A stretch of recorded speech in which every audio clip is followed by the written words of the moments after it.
munaasabad ballaaran oo isugu yimaadeen aqoon-yahanka dalka dhalinyaro waayeel haween iyo mas'uuliyiin kale oo aad u tiro badan oo ka dhacday hotel guuleed ee magaalada Hargeysa ayaa waxa ujeedadiisu ahayd hankii iyo hogaamintii uu lahaa Allah u naxariistay madaxweynihii hore ee Jamhuuriyadda Soomaaliland Maxamed Xaaji Ibraahim Cigaal. Munaasabadu ayaa waxa u dhacday sida tan walbana siyaalo badan u mideeyay dhaqan iyo aragtiyo kala gadgadisan arday waddankan uu iskuulkiisa intermediate school ku dhamaysay sida la wada ogyahay sheekh cadan buu u tagay secondary school dhaqanka markaa waqtiga dalalka carabta ka jiray iyo gobonimo doonka iyo nasirism iyo inta iyo aqoon af carabiga iyo diinta iyo arab culture-ka uu u noqday inkastoo wax ku baranaya af ingiriisi ahaayeen waxa taa weheliyay inuu dalka Ingiriiska tagay jaamacadda Exeter halkaana uu noqday dadka Soomaalida anagu aan aqaano dad dhaqanka iyo luqada iyo culture-ka Ingiriiska dadka ugu horeeya inuu runtii intellectual ah oo aad uga baaraandegay buu ahaa sidoo aadan u sheegayna waqtiga wuxuu la kulmay Pan-Africanism ama dalalka Afrikaanka xorriyad doonkoodii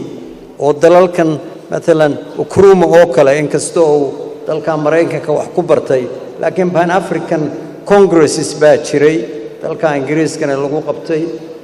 lagu qaban jiray badanaaba oo aan ahayn dalka Afrika ee wixii dadka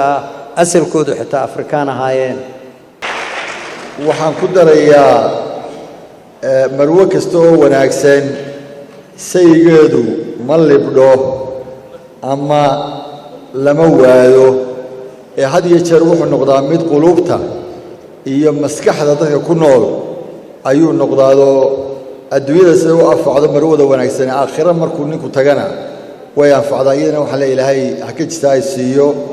effortka faraha badan leh ee ay Soomaaliland ka dulqaaday Maxamed Xaaji Ibraahim Cigaal Allah u naxariisto wuxuu ahaliyay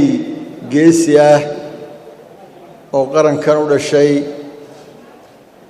waxaan taariikhdiisa ka soo qaadayaa 3 qaybood mid waxa weeyaan halgankii xorriyadda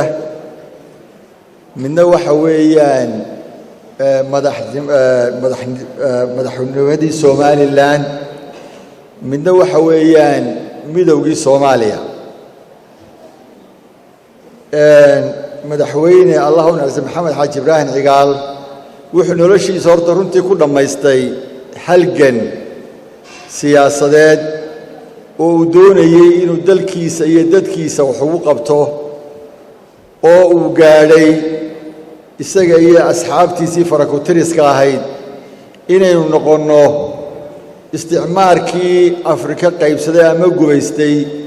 dawladda shanaad ama lixaad intii la gumaystay ee Afrika xornimada qaadata inuu noqday dhalinyaradii ku guuleysatay inuu ka dhaliyo maxmiyadii Ingiriiska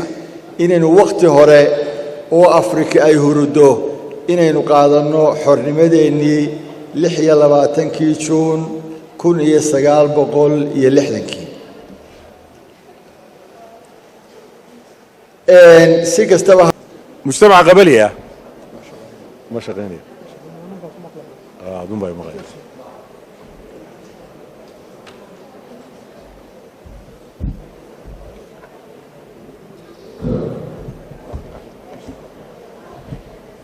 مجتمع قبليه وقبائل كلا قيبسن وآد ودير تهي أيها وحال لقد حسميه ولا يسكت دين حساب لقى سميه إن حساب لقى سميه اللي يسكت دي حساب تاسوها نقول إذا حساب كذا بدنا ومد ما قبيل السوق جلاية مد ما مبادئ كلو جلاية وحاصل أن أنت اللي سكينه وفكر ميديسن لو يلو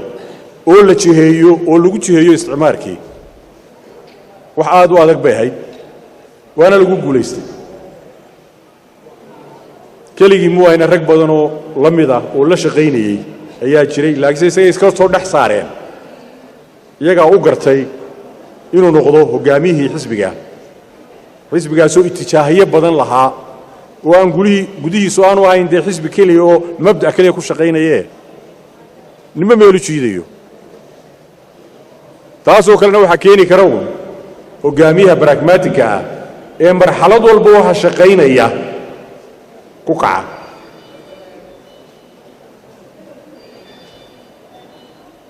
waxaa jirtay midnimadaynu xamar ku tagnay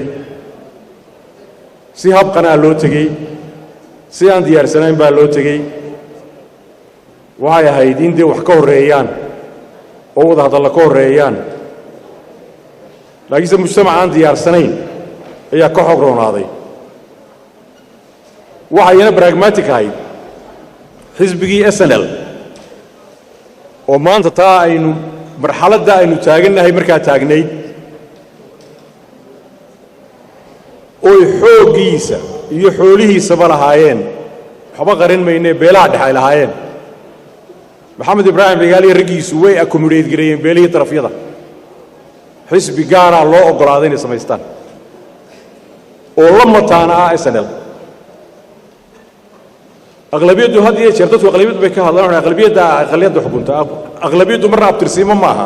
shaakir axmed cali shaakir boodhari Somaliland Space Channel